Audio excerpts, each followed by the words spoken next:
Hello everyone. I just solved this Faltu problem. Lead code 1538. This is part of Premium Algo. So क्या बोल रहा है question है कि इंटीजर एरे दिया हुआ है और majority you have to guess the majority in a hidden array. Hidden array means you cannot you do not have access to individual values at individual indices. The array is only made of 0 and 1, and you can query the array with indices 4 indices a b c d, such that a b c a less than b less than c less than d, and ये 0 से length के बीच में होगा. You can query 2 times n is length of array, और आपको बताना है return any index of the most frequent values in nums. So इसमें फॉर एग्ज़ाम्पल देखो, इसमें 1 ज़्यादा है ना, तो हमको पता है कि मेजॉरिटी नंबर कौन सा है, 1 है, और कोई भी इंडेक्स देना है उसका, तो ये 5 दे रहा है, तो 0 1 2 3 4 5, तो ये वाला यहाँ पे 1 है, ठीक है चलेगा. तो बट ये बोल रहा है कि 2 4 6 7 को भी दे सकते थे, तो ये 2 या यहाँ से 4 5 तो बोला ही, 6 7 ही भी दे सकते थे.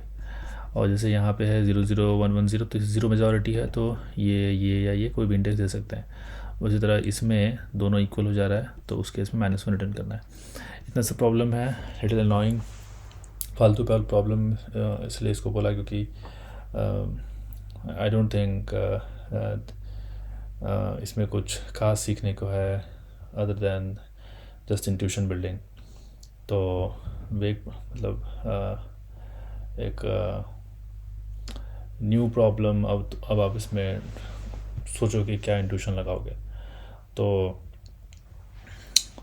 Straight coming to the solution, क्योंकि अगर आपने प्रॉब्लम सॉल्व किया है तो ऑलरेडी माथा लगा चुके होगे, या ट्राई किया है तो माथा लगा चुके होगे, और या तो आप क्विक रिविजन के लिए आए हो, तो सीधा let's go to the solution. So इसमें क्या हो रहा है कि एक ये इंटरफेस एरे रीडर है. हम रीडर डॉट क्वेरी करके हम ऐसे इंडेक्स पास करके वैल्यू कर सकते हैं. अब हाँ, ये सब तो मैंने बोला ही नहीं कि क्या होता है कि जब 4 इंडिसेस से 4 इंडिसेस क्वेरी कर रहे हो ना, तो अगर चारों इंडिस पे सेम वैल्यू होगा तो फिर तो आपको रिटर्न होता है 4.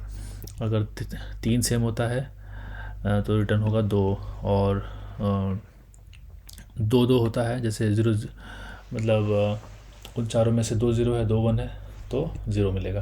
तो ये है, बट उस चीज़ का मतलब कुछ बहुत ज़्यादा उसको मैंने यूज़ नहीं किया.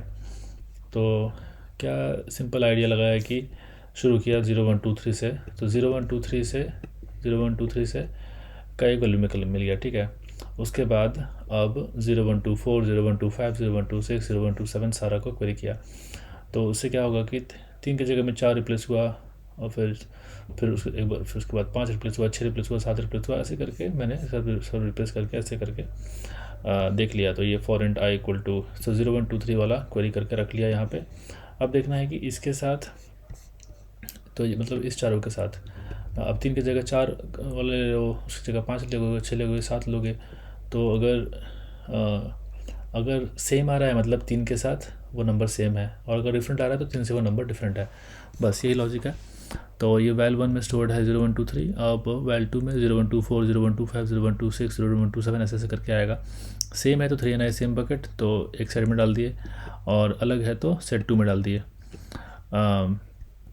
ऑल्दो आई फिगर लेटर कि ये सेट में डालने के बजाय एक नॉर्मल काउंटर भी ले सकते थे, काउंटर प्लस प्लस कर सकते थे, तो वो और थोड़ा स्पेस कॉम्प्लेक्सिटी बेटर होता.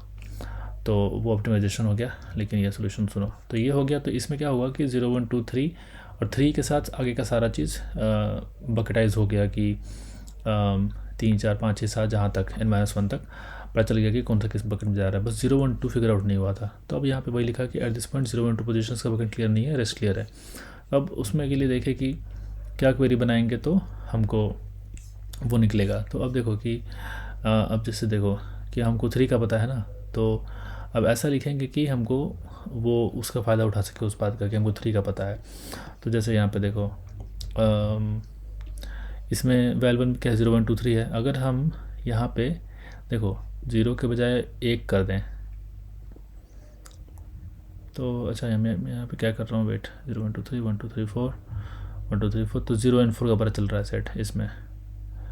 तो हाँ, तो हमको यहाँ पे हाँ, तो वैसे ऐसे भी कर सकते हो कि 3 से कर सकते हो, लेकिन यहाँ पे कैसे मैंने 4 से किया है। तो जैसे हम मुझे पता है कि 4 का बकेट पता है ना इसमें, क्योंकि 3 4 5 6 वहाँ बियॉन्ड सारा हो चुका है बकेट क्लियर। तो यहाँ पे 1 2 3 4 और 0 1 2 3 में क्या डिफरेंट हुआ इन दोनों साइड में, 4 और 0, तो हमको 4 का बकेट पता है। तो अगर ये दोनों का वैल्यू सेम होगा तो 4 और 0 सेम बकेट में जाएंगे, और नहीं तो अलग अलग, बस यही चीज़ यहाँ लिखा हुआ है। और उसी तरह अब 1 के लिए यहाँ पे चेक कर रहे हैं और 2 के लिए यहाँ पे चेक कर रहे हैं। ऐसे कॉम्बिनेशंस बना रहे हैं जिसमें एक नंबर अलग हो और उसमें से एक का हमको एक अननोन हो और एक पता हो। जैसे कि यहाँ पे 1 2 3 4 0 2 3 4 0 1 का हम चेक कर रहे हैं हमको उसमें से कौन सा पता है, 0 का पता है, क्योंकि यहाँ इससे हमको 0 का मिल गया, यहाँ से 0 मिल गया। तो अब हमको उस इन्फॉर्मेशन को यूज़ करके हमने 1 का पता कर लिया। अब हम यहाँ पे 2 और 3 2 का पता करने के लिए 3 का इन्फॉर्मेशन यूज़ कर रहे हैं क्योंकि हमको 3 का बकेट पता है। तो ऐसे करके ये हो गया। अब क्या हुआ कि हमको 0 सारे इंडेक्स को अलग अलग सेट में जा चुका है। जो सेट बड़ा साइज़ है उस सेट में से कोई भी इंडेक्स रिटर्न कर देंगे तो हमको काम हो जाएगा जो यहाँ पे आंसर चाहिए।